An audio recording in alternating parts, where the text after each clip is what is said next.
Um, I want to express a humble opinion that the whole problem starts with one thing, and we should look into that. That single thing. Could you kindly qualify yourself?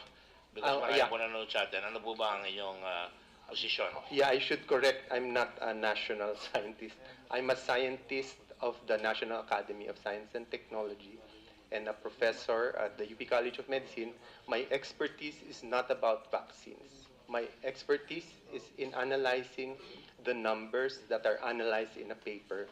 And analysis of these numbers is generic across any kind of treatment. Sige po. Yeah, so in my opinion, the whole problem started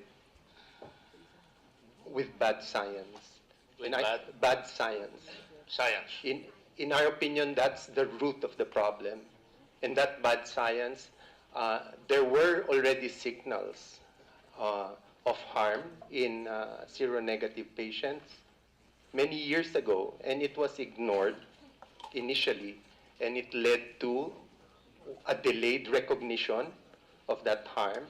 And the end result is that we have patients who were uninformed. We could debate the policy. Excuse me, sir. Are you talking about Dr. Halstead? Not only him. I think there's this. Kasi pag sinabi niyo meron na, pakisabi lang ho niyo Yes. yung science na. We have a published paper, and Dr. Halstead has published papers pointing out that there were strong signals of the possibility of harm that should not be ignored. And that's the reason we lobbied for Harm na yan. so it's very complicated, but the simplest way I can put it is, what's the issue on safety of this vaccine? Is it an age issue, or is it a serostatus issue? If you accept it as an age issue, then you can say, let's vaccinate everyone who's older than 9. But it's not an age issue. It's an issue of whether patients had previous dengue infection or not.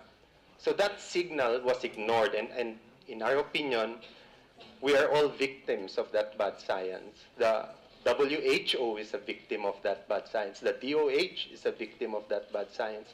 The physicians who ended up prescribing it and the patients who ended up receiving it, we're all victims of this bad science. And we can submit to you the papers, the scientific papers that we wrote and were published, pointing out these problems in the science. I do so, but please get to the point of what you want to say. So our point is that the main issue that led to the whole problem is the bad science. And the bad science, we think that whatever legislation that comes from here should address how the science is assessed, and that there should be a separation between people assessing the science and people rendering policy.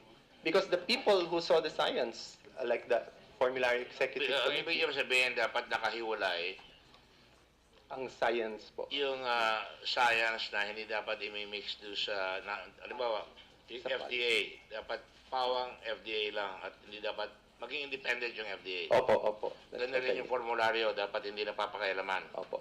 Hayaan natin yung mga dinesignate na mga tao doon na magdesisyon na walang makikialam o makikihalo na matataas na o mga politiko.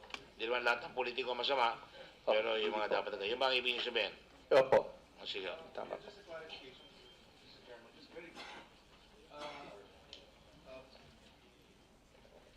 My understanding is the science, as you're saying, was bad science, which was put together by scientists, not by Yes. politicians. No. Precisely. Yes, you're right. So the interference of politicians is another issue altogether. Yes. What you're saying is that there is a debate in the science community, Yes. and unfortunately, as far as you see it, that the bad science won Yes. the debate. Yes.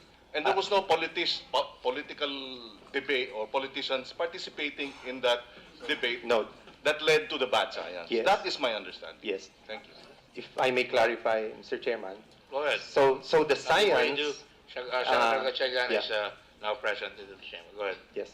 The Senator Pangilinan is right. This is a scientific debate. And our scientists at the Formulary Executive Council knew and pointed out the problems.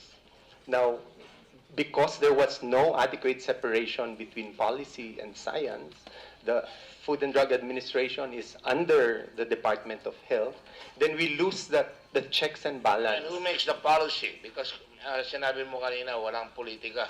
Ang policy, nanggagaling yan either sa Secretary of Health, yung ba ibig mo sabihin? Yes, I think policy is necessary and politics is necessary. Get to the point, Yes. please, because kanina sinabi niyo bad science, pero alam natin sa science ay may debate palagi ang mga scientists, Yes. di ba? Pero saan nagkakamali pag pumasok na yung halimbawa inilalako ang isang gamot, yun ba? Ibig sabihin?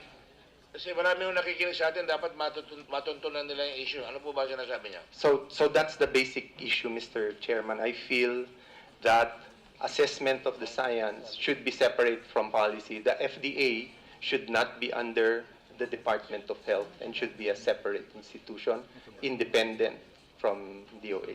Go ahead, Dr. Richard.